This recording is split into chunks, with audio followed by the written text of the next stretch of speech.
The Bully Girl Magazine podcast is your dog-eared audio destination, bookmarking the most compelling tales and insights from the vast canine universe. While we passionately dive in the world of bully breeds, dispelling myths, offering training tips, and discussing breed standards, our scope isn't limited. We cast our net wide to encompass a diverse range of dog breeds, ensuring no tale is left untold.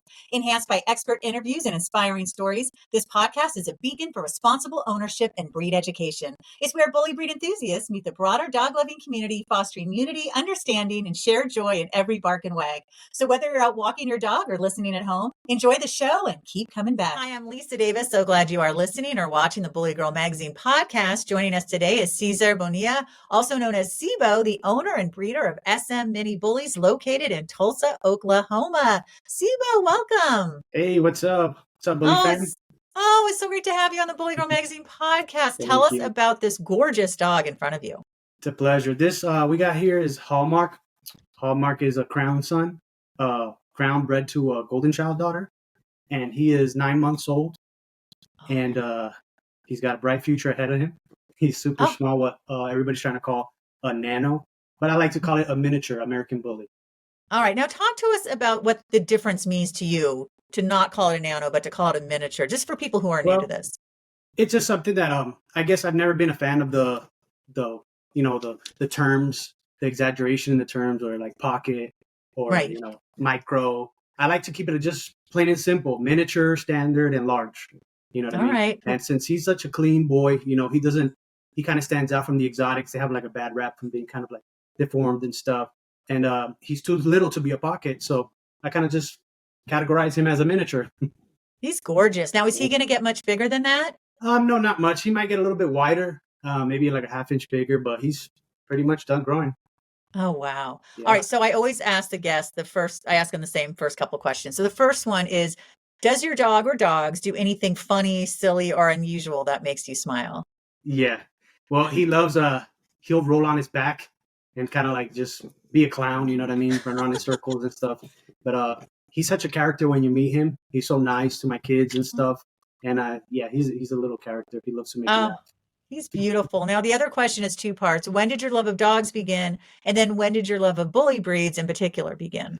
Oh, I've always loved dogs ever since I was just a little kid, maybe like 5 years old, you know. For the bully breeds, maybe I was like in middle school, 6th or 7th grade. And then bullies, I actually was more into like the pit bulls back then when I was like in the middle school. And then for bullies, it started, maybe around 2010, 11, when I wanted to switch from, breeding pit bulls to American Bullies. One thing that's really important is the structure, right? And that sometimes people can maybe put too much muscle on, or they can cross that line. He looks perfect. How do you make sure that they stay within what they need to be healthy? Well, I like a little bit of exaggeration because, that's what makes it a bully, or else it'll just be a pit bull. Right. But there's a famous quote when I used to breed pit bulls that people used to say, when the bullies first started getting introduced, the American pit bull breeders, they had like a thing towards American bully breeders that they weren't with it. And they had a saying that goes, exaggeration without moderation. Oh. So it's one thing that if you're going to start to exaggerate certain features, you have to do it with moderation, little by little. And you have to find like a good balance. And, no dog is ever perfect, and you're never going to achieve perfection, but you definitely could strive to it. You know what I mean? But that's something we just try to do with trying to find a balance and still have the exaggeration.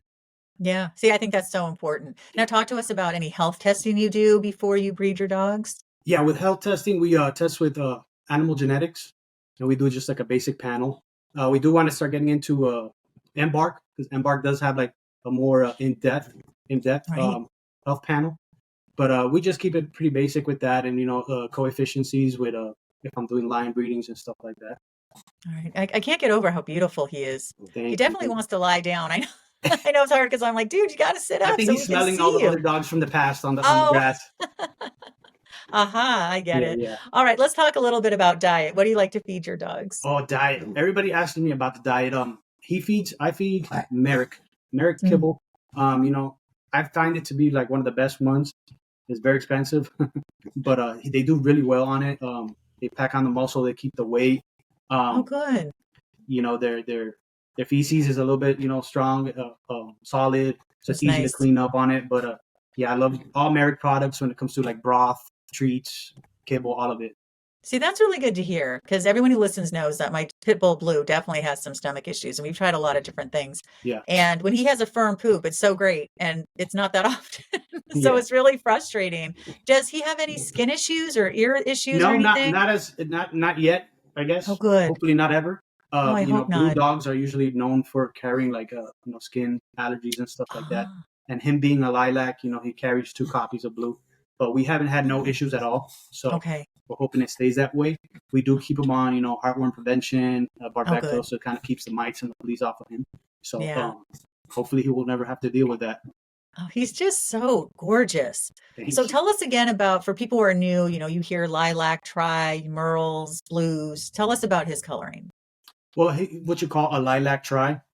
Um, a lilac, basically all it is when the dog carries 2 copies of chocolate and 2 copies of Blue. And Oh, tri, he okay. has 2 copies of tri, and that's what gives him his beautiful color. Oh, he is beautiful. Now talk to us about socialization, especially when they're puppies. Is there Yeah. anything you do Yeah, extra? socialization. We have a big family, so from birth they're getting handled by all the kids. Nice. They get introduced to all kinds of noises and stuff. You know what I mean? We have other Hmm. dogs, so they play along just fine. When we take them out places, social gatherings, gatherings with my church and stuff. I'll take them out there Oh, wow. sometimes. But yeah, meet and greets and just playing Nice. with other dogs and stuff. He Oh, goes that's for great. rides a lot with me in the car. That's one thing he does really funny. Where every time we go outside, he thinks he's going for a car ride, and he's expecting to hop shotgun. But yeah, he goes out a lot with me. He rides shoddy with me a lot. Now, how do you deal with the stigma? Because I know I get it with my pit bull, in terms of people assuming that they're not nice Yeah, dogs. yeah. With the stigma, I just try to educate people and try to tell them, how they're nice dogs and everything. They're different from pit bulls, obviously, and they're different from American bullies a lot too. Yeah, So it's a fairly new breed, designer breed that's in the works. But right. yeah, I just try to educate people every time I meet them, and he just makes a great impression on everybody. Oh, good. Now, I don't know if you can hear Blue snoring in the background. I was like, somebody's sleeping. It's not us. Talk to us a little bit about shows because I could see him doing great. Does he participate? Yeah, he goes. We attend a lot of shows. In the show ring, he's still getting kind of hates the leash, but we're getting him used to it. We don't mind getting Yeah. in the ring and competing, getting him that experience in there. You know what I mean? But he's doing Yeah. very well, very well. We've shown in TCBR and WBR with their fairly new registries. Oh, Um, great. he is registered with ABKC and UKC, but obviously he's not allowed to show in those registries because he doesn't fit Mhm. the standard. But Oh, with these okay. other new registries, he kind of could fit in there. And we're trying to champ him out with WBR, and he's got 60 points so far Oh, and a few nice. majors. So we're trying to see, hopefully, here in a few months, we could get him to champ out. Oh, that's Yeah. exciting. For people who don't know what that means, what does champ out mean? Well, champ out means that you just go to a sanctioned show by a Mhm. registry, and you compete in the show ring, and they're judged by their conformation, their structure, their walk, their performance in there, and you build up points, a point system, and as soon as you have enough points, you become a champion. Oh, cool. Do you ever go to any fun shows? Yeah, there's a lot of fun shows too. We love going to fun shows. That's a great way to socialize the dog and get experience. Most of the shows we go to also have fun shows set apart from it. So, yeah, those are great to go to. It's really neat to see when he turns to the side, his legs are so tiny. I mean, they're Yeah. thick, but they're short. I shouldn't say tiny, I should say short. That is really cool. What goes into that to like get this size dog? Like, what are Well, you to get looking this for? size, you kind of have to have it in the genes, where Right. the mom was really small and the Okay. dad was super short. So we just get the smallest one that has the best structure, and Yeah. just keep on breeding every generation till it gets smaller and smaller. Wow. Yeah, Now you would like them to be smaller than that? I would like it, but like back to where we go, it's an exaggeration without moderation. Right. But if I could get a bully the size of a Chihuahua, I think that would be so awesome. I would just love to take a dog that size everywhere, fit it in a Oh, bag, and not have to worry. You know what I mean? oh, Um, that's but great. we're many years far away from that because it takes so many years of selective breeding. It'll be a Right. while.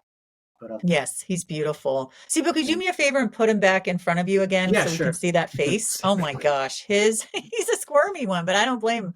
Oh my God, he's so cute. How old did you say he was again? 9 months. Oh, well, no wonder. Yeah. No wonder. Now, what are some of the things you like about the bully world, and what are some things that you wouldn't mind seeing change in the future? One thing I love about the bully world is the community. You know, the community.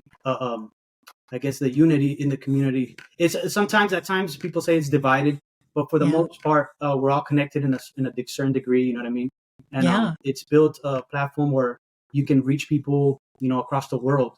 Where you know maybe you would have nothing in common, but one thing in common you could have is the dogs. Right. One thing I would like to see change in the community is more people accepting of people's breed of choice and kind of helping each other gain the right knowledge to Right. you know breed better dogs, but you know not be so don't discriminate as much. You know what I mean? Because everybody Right. has their taste. You know, some Sure. people might like big dogs, some people like little dogs. But Yeah. I'm not gonna you know insult your choice, your pet of choice. Of You know, course. he might not be a cup of tea for some people, but a lot of people love him. You know, when you meet him, you love him even more. You'll fall in love, and he's just a great dog. I do like his size. Yeah, I mean, it's is remarkable. he a cuddler? I love to cuddle. Oh, loves to cuddle. He's a Oh. super cuddly. He with my kids, he just goes crazy with them. Just wants to cuddle all the time. Oh, I love that. Now, a moment ago when you were talking about the division in the bully world, was that in terms of like people saying, "Oh, your dog is too small or too thick, you should be bigger," Yeah, or "I don't like this," or was it some other things? yeah, just kind of like that. You know, people you know from the exotic worlds, you know, people won't like the bigger dogs, and the bigger dogs won't like the exotics or the smaller dogs. And there are plenty of people in between where just they don't mind, they don't care. You know, if we just Yeah, come together and for the love of our dogs. But right. yeah, I would like to see more of that. You know what I mean? And some Hmm. of these new registries are very accepting of having all type of bully breeders in one Okay. building. I think the most important thing is that people are being ethical and responsible and taking Right, good care of their dogs, right, and loving them, right? And treating them like family. correct. And you know, speaking on ethics, you know, Yeah. every dog, especially new breeds, is going to come into a point where there's still kinks to be worked on because it's a new breed, and you know, Yeah. you have to give it some time sometimes for it to develop and you know fix certain traits and stuff that you want to improve on. And Right. you know, sometimes you just got to look at the dog for what it is and appreciate it. You know. Oh, absolutely. Now walk us through getting a pup from you from start to finish. Well, getting a pup from me, you could get in contact with me at SM Mini Bullies or Cesar Bonilla on Facebook. And you guys, typically people ask me where I'm located. I'm here in Tulsa, Oklahoma. Um, so I kind of just start asking people like, oh, what do you do for a living? Where you based out of? Trying to get a feel of the customer of like what kind of environment the dog's going to. Hmm. Once you do that, then we can start to proceed with like a deposit. Some people like to make a deposit ahead of time. Some people just wait till the pups are ready to go. Um, Typically, about $500 is a normal deposit, and puppies price ranges between about average 10K, sometimes a little bit north of 10K, sometimes a little bit lower. But average price for a good looking puppy is 10K. Oh, they are good looking, I'll tell you that. Do you Yeah. currently have puppies? I don't have any puppies, well, except for this one right here. But Beauty. um, I'll be I just expecting have puppies in the spring, so Oh, we'll have more nice. puppies in the springtime. Yeah, Oh, that's great. Well, was there anything that we didn't cover? Obviously, we're going to get all the ways to find you that you were hoping we would talk about today, CeBo. yeah, yeah. Well, really, there's nothing really much else that I would think of right now on the spot, except for you can find me on TikTok, YouTube, um, at Miniature Bullies, or on Instagram at sm.minibullies, and like I said earlier, Facebook Cesar Bonilla. Nice. And what do you think of Bully Girl magazine? Oh, I love Bully Girl magazine. You guys been around for a while. It's super Yeah. awesome. You know, I think I had a cover on one of your sections a couple months ago, a few months ago, with my other Awesome. dog, Cirilla. Yeah. She was close to champion out too with BRC. I think she gained a lot of points with them. She's won a lot of best in shows also. We'll be breeding her to him here pretty soon. That'll be his auntie. So there'll be a great line breeding that we'll have coming soon. Oh, he is just beautiful. So thank you so much, Sibo. It's really been fun having you Yeah, on it the was a Bully Girl pleasure. Magazine podcast. Yeah, it's been really great. And so follow at Bully Girl Mag on social Okay, media. Follow me if you like at Lisa of course. Davis MPH. And I'm on TikTok, Instagram, and Yeah, that's pretty much it. I don't really go on X much, but if you're on X, it's Lisa Davis MPH. You can also subscribe to the Bully Girl magazine, of course, and get my wonderful sweatshirt. Well, don't get mine. I'm not giving it up. It's so warm and cozy. They have so many great things there. BGMwarehouse.com. And also go on the Bully Girl app. Get it. Go to the Google Play Store or the App Store, and be sure to keep coming back to the Bully Girl Magazine podcast. Thanks so much. Will do. Thanks for having me on.